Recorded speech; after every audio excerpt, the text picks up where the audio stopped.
All right, we're back with James Larson for another review discussion. This time we're talking about the Arendal Sound 1961 1V and 1S subwoofers. Is that right, James? That is correct, yes. The 1S and 1V. So the 1S stands for sealed and the 1V stands for ported? Yeah, and the 1 is just how many drivers there are, because they also have on the 1723 series, there's also the 2V and 2S, which means 2 drivers. Yeah, so yeah, it's a pretty simple naming scheme. I mean, the numbers are weird that Arendal uses, but they're actually meaningful.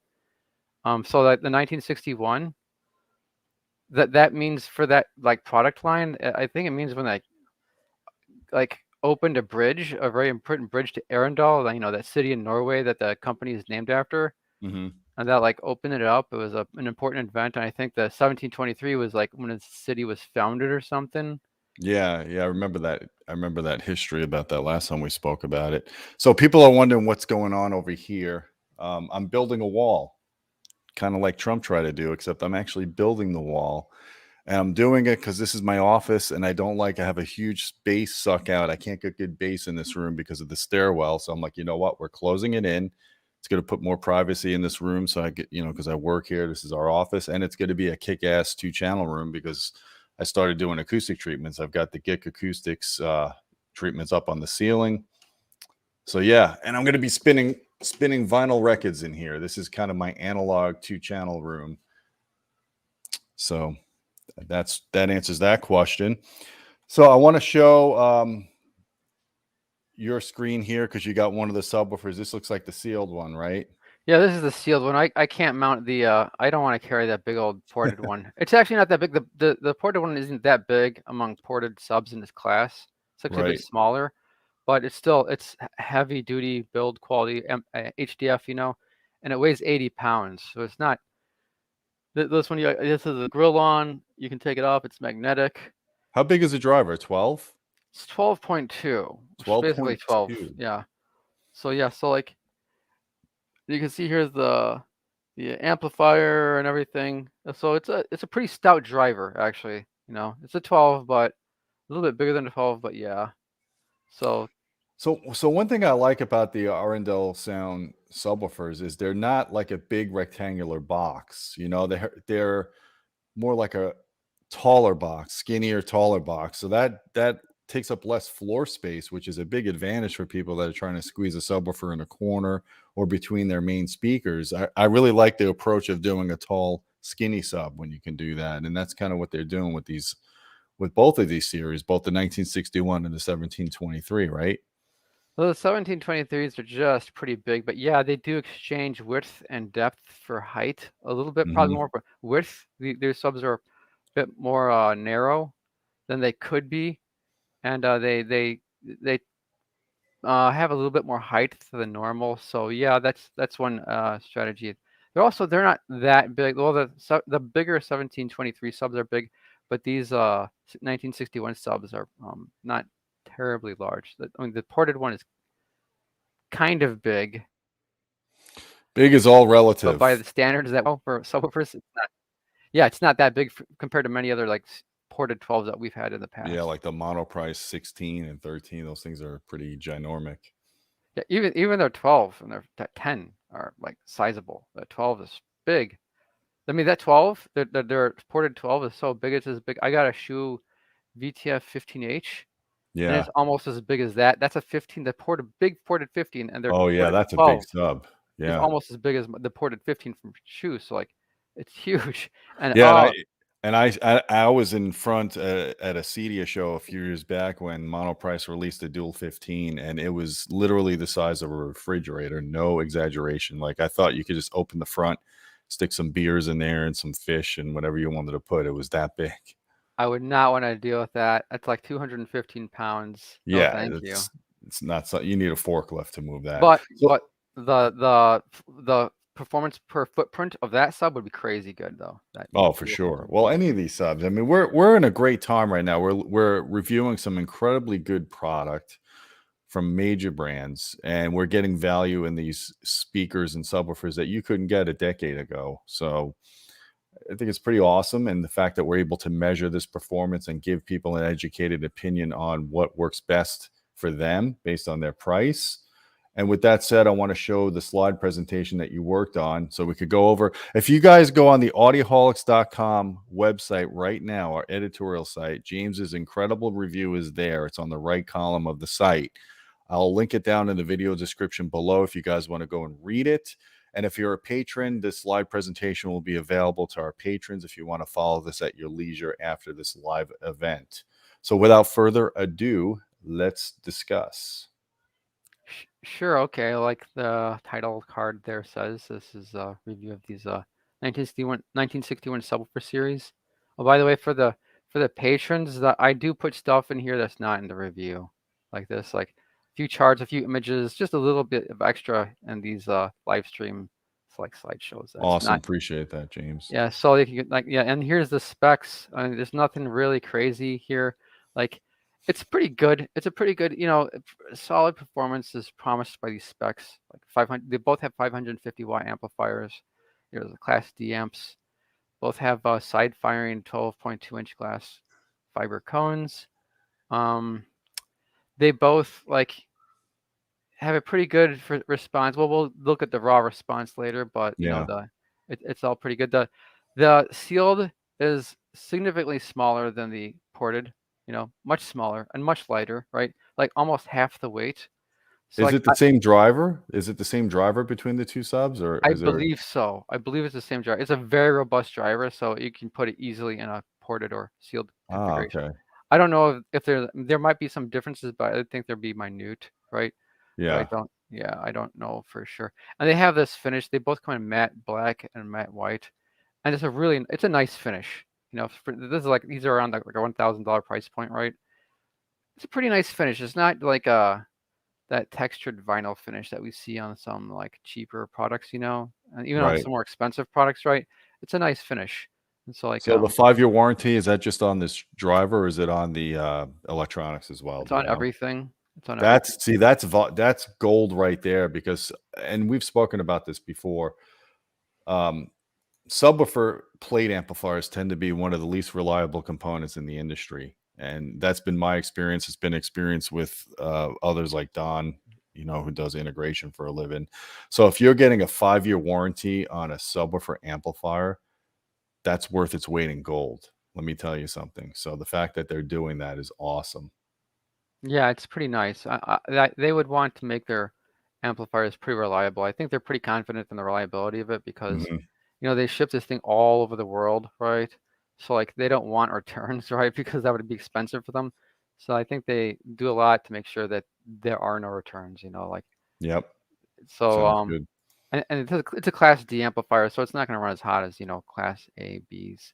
Yep. In the past. Here's some shots of the amplifier. Or no, not the driver. Yeah. And so there's that the driver outside is I think that's a rendering. That's not real. I pulled that from the site, but obviously the one inside the enclosure is one I took. I know it's a beefy like double stacked magnet with a bumped out back plate. I like the fact that they're using a braided cable. I mean, that's just like attention to detail there. Yeah, it's a heavy duty cable. It's a beefy driver for this price point. Right. Very powerful magnet. You sometimes I pull out the drivers and like look at things, with a screwdriver, and a lot of times the screwdriver will pull right towards like the more powerful magnets, like bang, and you have to pull them off, Oh yeah. right, to get in there. And these are some powerful drivers, and they're not as strong as the 1723 series drivers, and it's not as robust of a driver, but it is still a really powerful driver. And you can see there's a lot of throw. Look how far that back plate is bumped out. That has a lot of like throw, for sure. Yeah. I don't think it's a super high excursion driver, right? Like it's not like 30 millimeters of X max or anything like that, but I think it's probably pretty good. I don't know the X max on this driver that wasn't on the site. Yeah. And here's just some shots of the so this doesn't have a bunch of dials, for your normal controls, your subwoofer controls in the back of the amp plate. It just has this one dial, 2 buttons, and your display screen. And there's like the opening screen when you turn it on. there's a shot of the EQ that I think has 3 bands, 3-band, yeah. 3 bands of parametric equalization, and that's how you can control it. And So if anybody's wondering, if you're trying to get rid of a bump in your room, let's say you get the sub strategically located, you got good seat to seat consistency because you've got a couple of subs, but you got a pesky peak at, let's say, 25 hertz or 40 hertz or something like that. EQ is the right way to fix that. And usually, subwoofers don't have this as a feature. You'd have to go and use it in your processor, assuming your processor has a PEQ function. Some don't. So the fact that this has it built into the subwoofer is a very useful calibration tool, and it's not hard to use. I've already done a video on how to use PEQ filters. You guys can check it out. I did it like last week. But 3 bands should be more than sufficient to get rid of any resonances you have in your room after you get your subs properly set up and positioned. yeah, this doesn't have as many like the 1723. I think has 5 bands. The 1723. This is only 3, but like that's enough to get rid of the peaks. I mean, you're not sure. likely to get more than like 3 peaks, at least under 80 hertz, right? Yeah. So like maybe above you would, of course, but I mean, most people are using 80 hertz crossover. Yep, So for sure. there's a zoomed out view of the amplifier and a little kind of a cool little image I took a close So up. there's no XLRs. This is unbalanced, right? Yeah, just 2 unbalanced outputs and inputs. So you Right. could actually you could daisy chain these or string it out to like powered speakers or something like that. Or Right. so that makes this pretty useful, if for a powered speaker setup. Yeah. And so like it's pretty well arranged, nice, clean. All the absence of all those little knobs you see on the back of most subs, like most subs have separate knobs for your crossover frequency, when they have an onboard crossover volume, this and that, right? It's just all one little knob, and it has a lot of functions inside. It controls a lot of functions in that screen. Oh, just a lot. Like I only show the PEQ, but there's a ton of things you can do. There's a ton of configurability and tweakability on the sub that you can do. So like it's a pretty nice system. Does it have a variable phase or is it 0-180? I think it has variable. I think it's variable. Oh, no, so I think there's also a toggle for 0 and 180, but I think there's a delay. I'm not sure. There's so much going on that I remember there were other sub. The 1723 actually had a group delay setting. So if you wanted to increase the distance of the sub, you could have done it in that. Does this one have that too? I think this has a delay. I don't remember how many milliseconds ago. It wasn't exactly group delay. It's just like unit, like overall delay. And I Right. think it has it, but I think so. I don't. There's a lot in the amplifier that you can do with this. So like I think, you'd have to. I think I mentioned that in review, but you'd have to refer to the review Yeah, or I the gotcha. product page. There's some pictures of the. What's nice about this sub, right? So since it's side firing, you can you need to corner load it. You can have like nice like surface, a nice clean surface where neither the driver or amp is exposed, right? For those people who are really like fussy about how their like audio equipment work, right? Yeah. I mean, right? And so like you can have it like facing outward like that, and like just have a nice clean looking subwoofer, or you can look at the driver, easier accessibility, and with the amp facing out, however you want it. It gives you this sort of construction gives you a lot of like flexibility in however you want to have your subs look, or how to. This doesn't have an app though. The 1723s did have an app to control it. Right. This doesn't. I don't really care about the apps too much personally. You can do a lot with, like a lot of the subs that have apps, right? They have functions you absolutely need to the app to control. This has that little screen. It does everything. The almost everything those apps can do on the screen. Like so, like those other subs, like say from like Martin Logan or Paradigm or SVS or ELAC, right? You can't control a lot on board if you don't have like if your phone is like dead or something, or you can't control. You only have basic control. I think even on the ELAC subs, you have no control. If without the app, right, it's just a big paperweight, the subwoofer, Oh right? yeah, that's not good. So like, but with like SVS and Paradigm and Martin Logan, you have rudimentary controls for like phase, amplitude, and a crossover. I don't think that's it though. You don't have this. You can Right. do anything on board the sub. That the app can do. So we forgot to mention the price. The sealed sub, I think, is $900, and the port, which is the 1S, and then the 1V, which is the ported, is $1,100, that's correct. Yes. and that's including shipping, I Including believe. shipping. Yeah. That's including Yeah. shipping. Yeah. So, and then, you know, pretty nice subs, you know, just, you know, even without going into the performance, the build, the look, right? It's a lot of sub. It feels like a good value just by like picking it up and Yeah, looking just at it, you know. the build quality and the aesthetics of it. Yeah, there's So there's the ported. You could see, I'm gonna zoom in on this so you can see the port. It's a slot loaded port. oh, we have a close up of it later. So Oh, yeah, okay. same amplifier, I think basically the same driver. I wasn't able to take the driver out because there's a trim ring on and it's glued in, and I don't want to risk damaging the sub. You know, normally, Yeah, and for yeah. the reviews, I take out the driver so we can nice pictures on its own. Yeah, so like it's side fire and driver like the other ones. So like you can have it looking however you want, depending on how you set it up in your room. Yeah, it's a lot bigger and a lot heavier than the sealed one. That Mhm.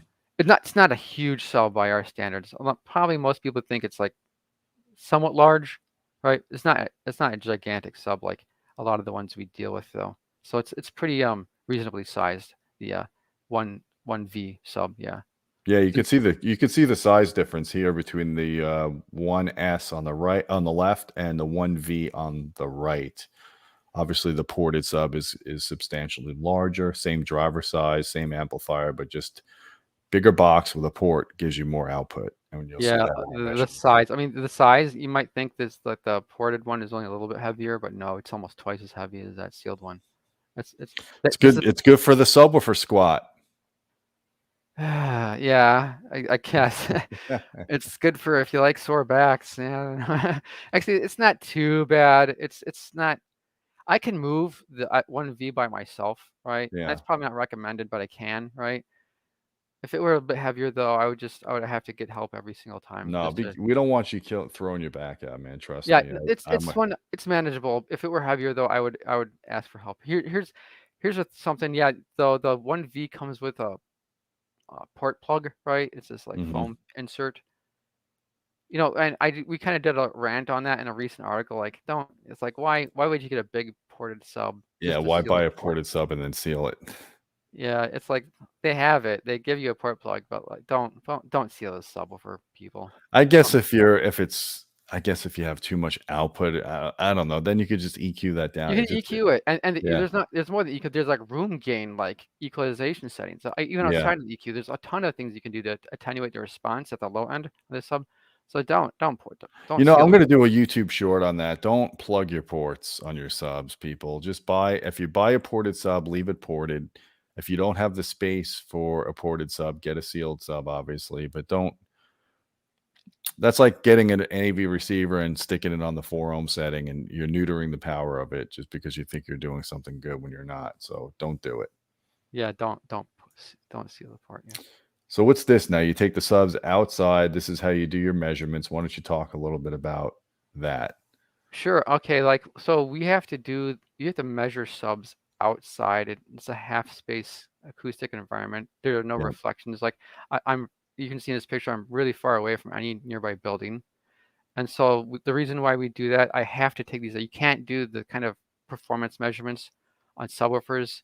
Indoors. You can't do them indoors because the wavelengths of the frequencies are so long that they would bounce back in on themselves before they would finish the whole cycle, right? And you'd get a room response. You know, you can't do it. So you need at least 100 feet from any structure.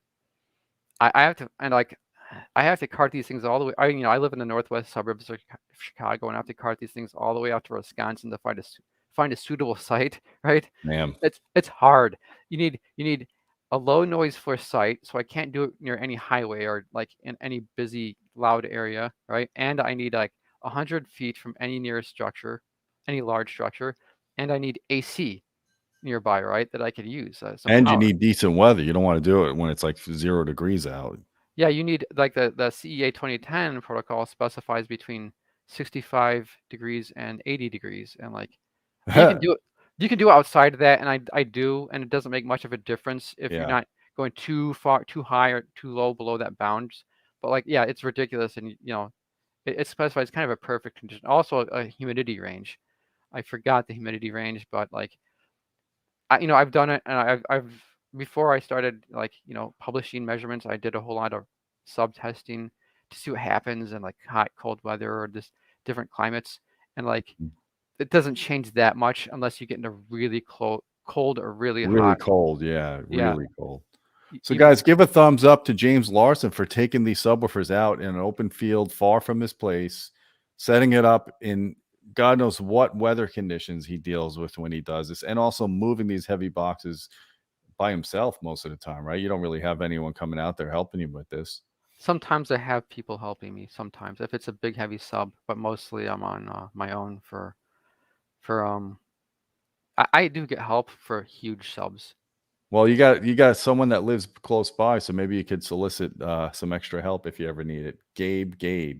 I know. There you go. Yeah, you do some. If you can lift some heavy, heavy boxes, I'll give you $5. There you go, Gabe. $5 if you help him lift this heavy sub. Employment opportunity. You do all the heavy lifting, and I'll give you a nice 5 ski. So yeah. But yeah, I Nice. can handle these. I got help, so I don't need any Yeah, help. awesome. Awesome. All right, so what are we looking at here? So getting into the measurements, this is the measurements of there's two EQ settings for both subs.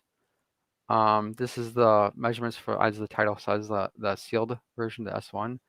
And you can see this isn't like a native sealed response. There's some high pass, there's some equalization going on here, right? So this is not like a normal sealed response. Yeah. It's a bit high passed, and not like really aggressively so, but there's some high pass filtering going on, and probably some boosting around 20 to 30 hertz. And like, so it's a decent response So I for a guess sealed sub. EQ2 would probably it would prevent you from overdriving the sub, and if you You have too can't much room. overdrive these subs. That's right, because you have good limiters on them, right? Yeah, these are very they're strictly limited subs. They're not, you can't drive them into like overdriven. I mean, you can drive these into distortion, right? The S1 can be pushed into distortion, the low frequencies, but it's not, you can't bottom it out or anything. You can't put it in danger. So yeah, Yeah. so like I would just, you can set it to whatever here, the EQ setting, whatever gets you the kind of gain you want. So this, like, if you want more deep bass, obviously go to EQ1, but if you're like getting too much deep bass, go to EQ2, right? So Yeah. like that's all that means. And it's a nice flat response, what you see here. It's just good performance here, from a sealed. Okay, obviously here's the same chart, but for the vented, the ported For the subwoofer here. 1V, yeah. I don't know why I included all these graphs now that I think about it. Like, okay, they're sealed. I guess for more academic interest, if you Well, want. people want to know if they could configure it in different ways, but it's clearly obvious that EQ1 port open is, if you want the That's the most one you want. performance, Yeah. that's the one you want to use. I should say for this graph, I accidentally left the low pass filter on. So like, oops. I turn that off when All I was right, so it supposed to. just rolls off at 100 hertz then. Yeah, right? no, this is rolling off. This is not like I left like the low pass filter on to like 80 hertz, right? Right. Or something like that. And like the reality of this sub is that it goes all the way to 200 hertz and probably higher. Oh, So okay. like if you don't have that like filter on, this will have a flat response all the way up to 200 hertz. Like I So didn't. that little nudge you're seeing at like 150, is that like a port resonance? Yeah, that's just a port resonance. Yeah, it It's just. pretty minor, actually. Yeah, you can find more severe port resonances of that for sure. Yeah. And so like, yeah, so very beautifully flat response here. And the story of here is, like you said, use it EQ1 ported for the most deep bass. So you're getting like a 3 dB point of about 16 hertz here. Yeah, that the tuning point is pretty low, especially considering the size of the sub. Yeah. Yeah, so like well you can see more evidence of that later on when we get to those. So someone wants to know, I know we talked about this, but are you planning to review a REL subwoofer? We had talks about it, but they kind of fell off. I didn't really didn't hear back from REL or something. I don't know. I'm open to it. If they want to send me one, sure. I would Yeah. like to. There's some models I'm interested in Yeah, out. I don't get their whole high level connection jargon, but we'll save that for another video topic. I think it's kind of ridiculous, but anyways. I don't think I can measure that, like the difference, right? That would cause, right? For the high level, I don't know how you would like. I mean, I could test it, but I don't suspect you would see much of a difference from the low level connections. Yeah. Okay, here's a graph of the CEA 2010 measurements. Just like the both 1V and 1S, and this shows you what you're kind of getting from going to a ported sub, you know, above like 50 hertz, it's basically the same Yeah. amount of headroom, you know, and that's true of most ported and sealed like equivalent models, right? But below that, and as you approach the tuning point of the port, you get a lot more output. So this sub, obviously the 1V, it looks like it's ported around 16 hertz, maybe even 15. Yeah, And that's what like, I looked. That's what I thought. And the interesting thing for people, if you look at the output at 25 hertz, the 1V has about a 4 output advantage, 4 dB output advantage over the 1S. That is perceived as almost twice as loud at base frequencies. that's more than twice, I would say. That's You think almost it's more. more? Yeah, the lower you go, the more the minor, like a minute difference will make a greater Yeah. difference perceptually, right? So there's like 3 dB, it can be argued is like a doubling of perceptual output, you know, at Yeah, those. people think 10 dB is, but that's at the mid-range frequencies, not at base frequencies. Yeah, base frequencies, where those lines of the equal loudness contours like kind of like get closer, right? You get perceptually greater like um doubling of like perceptual loudness for just minor amounts of loudness. So like 3 dB would be at low frequencies, probably a perceptual doubling, you know. Yep.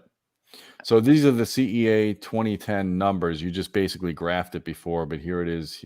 So you can see Yeah, the distortion and you can see comparison. distortion and like Yep. what where the limits were, and pretty nice, very clean above like 25. Well, in the case of the 1V, 25 hertz. The This is 2 sealed, meter RMS, right? yeah, this is sealed 2-meter RMS. So like nice, very clean like output for both subs. For the 1S, like 30 hertz and above, it's very clean. But if you push it hard at 25 hertz and below, it does run into some serious distortion Mm-hmm. that limits its output. The 1V is very clean at like 30 hertz and above. But we'll So see. if you guys are wondering what room size rating these subs get, the 1V gets our Baseaholic large rating, and the 1S gets our medium rating. Is that correct, James? That's correct, and I would add that that's for movies, really, because Yeah. for music is all 40 hertz and above, and with some exceptions, like say certain pipe organ recordings or certain types of electronic music, but mostly it's like exotic musics that dig to deep bass. But for if you're just interested in music, they both will have the same level, about the same level of performance. So like Gotcha. yeah, for movies, the 1V is the one to get, you know, for that extra deep bass, very serious deep bass advantage on the vented sub. Now here's the compression tests. This is the compression test of the 1V. So I for this, we just take the sub, like I set it at a certain level, and I increase it by 5 dB, Mm-hmm. like sweeps, Yep. until we get to whatever the maximum. This is pushing the sub to its hardest, right? This is the hardest sub you can do, hardest test you can do on any like subwoofer. So I just keep on cranking the volume and record the frequency response until you see the response start to deviate from the like nominal response. The lower levels lines there are it's the nominal response, and as we crank it higher, the response changes.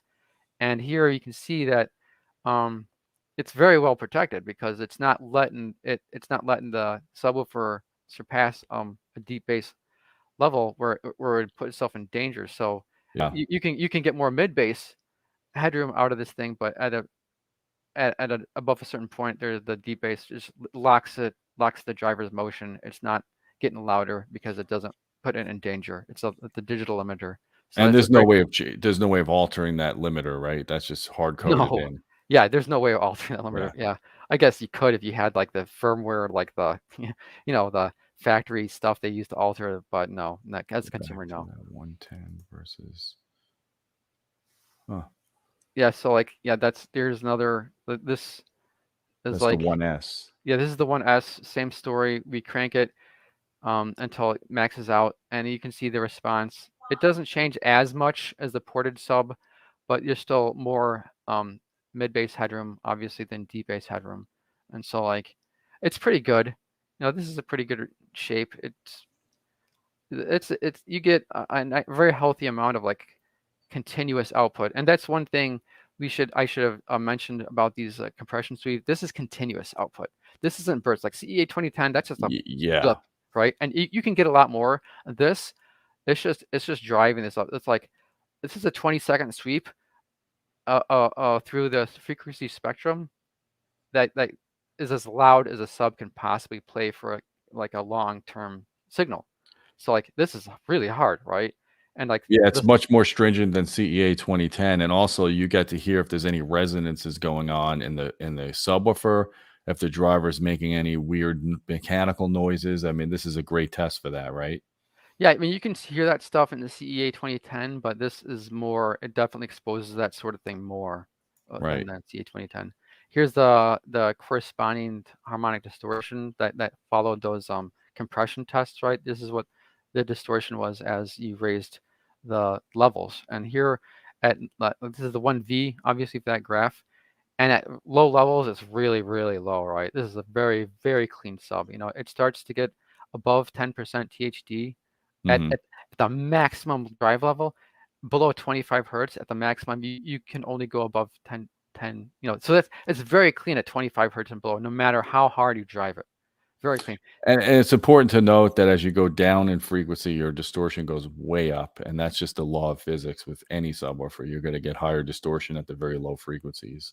It's more mechanical movement going on. Yeah, but this is a pretty good. This is a pretty darn good like distortion like profile, And Hmm. it starts even at like nominal levels. Look, you have like it doesn't even go above 10%. Like what is that, like 15 hertz, right? Like you can play this thing at a nominal level and there's no distortion. Yeah, the graph goes all the way down to 10 hertz. Just keep that in Yeah, mind, so guys. but if you really crank it, you can surpass 20. You get hit 20% THD at what is it, 20 hertz. Like it's very good. It's pretty good overall. Really There good, are yeah. cleaner subs, right? But they're more expensive. This is a very good performance profile. And for Yep. music, you wouldn't have any distortion. Tells you the same thing. But comparing this to the 1V, this is the 1S, the total harmonic distortion. Comparing this to the 1V, you see Yeah. that Look at the it's difference. yeah, that port gives the driver a big break, right? It gives Yeah. yeah, the port gives the driver a big break, and like the driver and a sealed sub, the output is all on the driver, and the just ported subs are always a lower distortion subwoofer, and so Yeah, so because guys, if you're playing this thing loud, go with the ported if you got the space for the ported. Obviously, both subs are good, but there's a huge advantage in distortion and output with the ported sub. but again, only in deep bass and mid bass, like at 25 hertz Yeah. and above, they're mostly the same. So like for movies, yeah, if you want clean deep bass, go with the ported, and you always should go with ported for like clean deep bass. For but there are a few exceptions.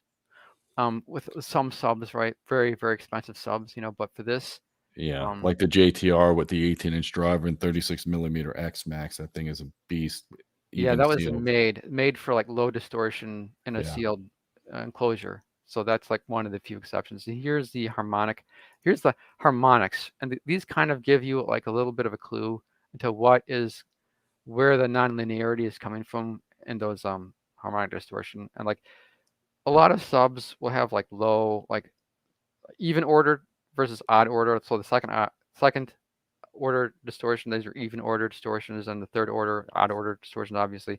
And this, I only show the second and third because that's kind of like that shows you what happens at higher like even odd order distortions too. And so like this, it does have a fair amount of like even order distortion that comprises those THD distortion measurements. Like it's not bad. It's just it could be an induction thing. Hmm.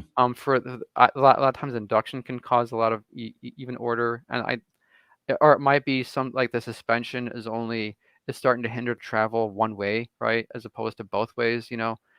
Um, I don't really know what's which, but I think this is a very low induction driver. Because it has like an aluminum shorting ring. I think it has multiple aluminum shorting rings. I'm not 100% sure, but yeah, it's pretty well controlled. The story here, it's pretty well controlled. There's just not much distortion. And the This, 1S is pretty clean too. yeah, I mean, A little higher, but it's high. The 1S really, you don't want to drive it too hard below 25 hertz. yeah. It does get into some distortion, but it's not and not terrible at low drive levels or moderate drive levels. But when you can crank it, and it does get it. And again, Well, we're looking at the higher distortion that's below 20 hertz, 25 hertz. So yeah, like a lot of people, I don't know if they would ever push this sub that hard. I'm absolutely, beating the crap out of this thing, right? At those high drive levels. Most people I don't think would like push their subs that hard. mhm. So this is brutal. This is brutal to show just how much headroom these subs have. It's a lot, right? So that's what you see on that's what this kind of shows. This shows that there's more probably what you get from these graphs is these subs have a little bit more even order distortion than normal. But I mean, less total distortion than normal. That's what I would say that the whole set of graphs shows. This is a clean sub. These are clean subwoofers. Yep. Right, here's the group delay for both subs. Here's the quintessential measurement that proves to people if a sub is musical or not, whether it's ported or sealed, it doesn't matter. This measurement here will tell you much of what you need to know about that. Yeah, it's time domain. I don't know if time domain really even equates to musical. That's kind of I almost want to say it's a myth, right? I would say it's almost entirely a matter of response. But this for people who have this idea about quick, like, oh, the sub is fast, right? It's quick Mhm. or whatever, right? I think that's more of a sensation of frequency response than actual time delay measurements, They're which is not what this controlling the shows. modes in their rooms. Yeah, I think that's a matter of frequency response, and it's a more matter of modes. But this shows you the actual time domain of performance of these subs, and they're basically the same above 30 hertz, right? So for music, these are the same. These are the same subs. There's not going to be a difference here. But for movies, I don't think you like. So you see a cycle of delay at, say, the tuning point, which looks like 15 hertz maybe. You're not going to hear that. That's so low in frequency. You can barely hear 15 hertz, let alone Oh yeah. how much delay there It's is there. almost no content on the 15 hertz anyways. Yeah. But if you're really picky about how much delay there is in infrasonic frequencies, then yeah, get the sealed sub. And if you sealed the port and that ported sub, you get about probably almost exactly the same group Mm. delay measurement. And so this is just ported subs and sealed.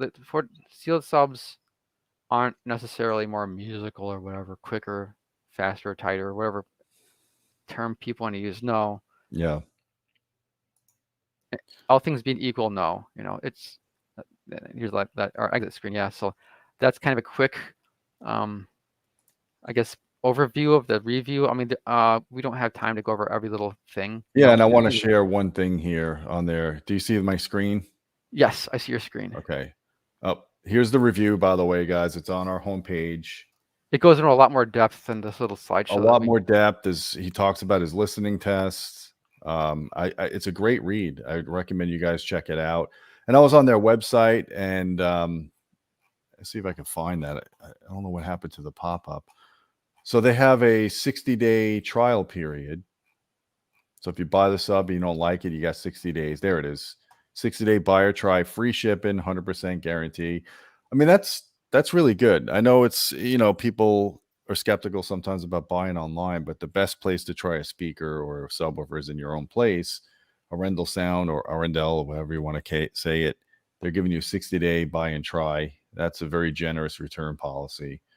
And kind of a no-brainer when you think about it, when you factor in the performance that we see build quality, value, $900 for the sealed sub, $1,100 for the ported sub, and that's shipped. With shipping prices going through the roof with COVID and supply chain issues, it's a heck of a deal. You know, they're not raising their prices as far as I see right now, so that's also something to consider. I think they just did a small price increase. What the prices that we quote though are the with price increases. Yeah. So I think they might have been a little bit cheaper before. I don't know when they had that And price some increase. products out there, man. I have a pair of Bowers and Wilkins 704 S2s. I didn't even realize they went up $1,500 since they released them for their pair. Wow. Okay. They were 2,000 a pair, and now they're 3,500 a pair. So just Wow. just to put things into perspective. So if these guys are only raising their price marginally, and still giving you free shipping, that's something really strong to consider in trying this thing out. Especially with a 5-year warranty. Some people 5-year want warranty on the amplifier. As I told you guys, subwoofer plate amps are the least reliable components in consumer audio, and 5 years is awesome to have. Well, I think for the shipping, they don't include return shipping costs. And I think if you want to return the sub, they'll give you a full refund, but they won't pay for return shipping. I don't think. You have to double check that, but it wouldn't be. I don't know. I think they actually have a place in it. You used to be that you'd have to return it to their like warehouse in Europe, right? I think they have a place in the United States. So if you're a U.S. Yeah. like a continental the U.S. buyer, you can actually ship it to a place in the United States. So that would save a huge cost if you wanted to return it. I think it's such a good sub though. Not many people are going to return this. So they just have a solid product line. I mean, you look at their speakers. We reviewed the 1723. I wouldn't say bookshelf, but the monitors. Very favorably reviewed. Are you looking at a pair of their towers? I don't know did you have a pair of their 1961 towers? Is that something that's on the roadmap with you for review? We were talking about it. I might be looking at something else. I think Aaron's Audio Corner just published a review of that, and his measurements are really good. So now I'm thinking, well, why would I do that if the measurements are already there, and those are solid measurements. So I'm thinking if I do another Arendal review, it would be just something that's not already measured, right? So I'd like to see you do the tower, the 1723 tower, because people are asking me how about that. You'd like to. It's I think it's like 100 and something pounds. I can't. Yeah, I'm not lifting it. It's fine. I don't know. We'll get that guy that was on the thread over here, Gabe, come and help James lift those towers. Come on, man. Yeah, they're like 110 pounds. You can handle that. You look like a strong guy. You can. I don't know. Maybe we can work something out with those towers, but maybe we can work something out. I'll look into that. I mean, because I don't think those have been measured or reviewed, at least by like a North American reviewer or with So or one thing I was actually kind of interested in were the surround speakers.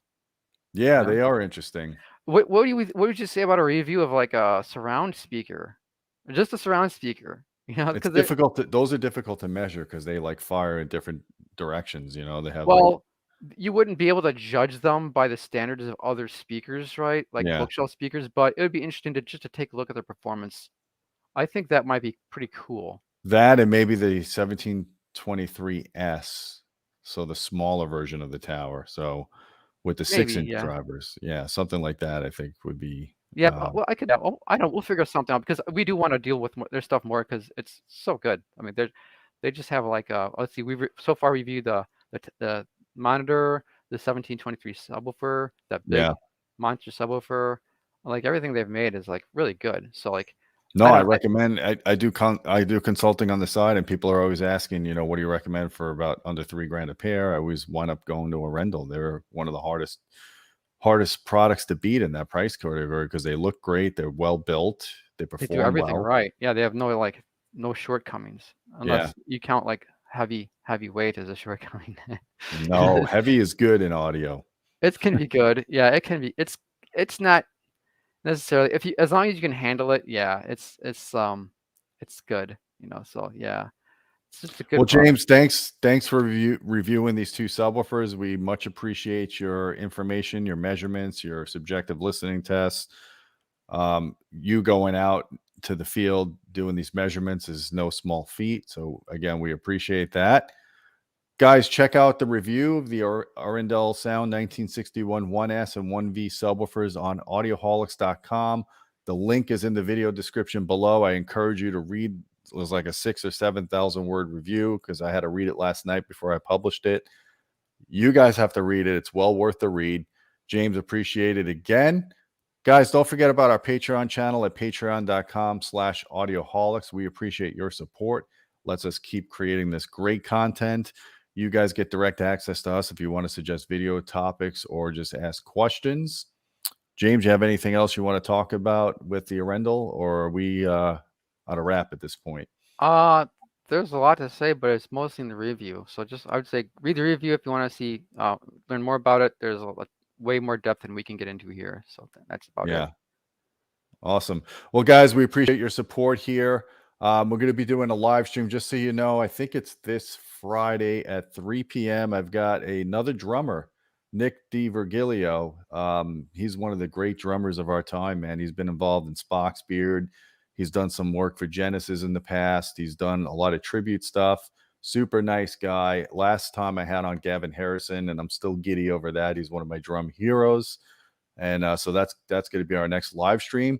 And James, we'll have you back in a week or two when we publish another review, I'm sure. Cool. Okay. Well, looking forward to talking about whatever we have in store for our audience. Awesome. Well, guys, that's it. Until next time, my friends, keep listening.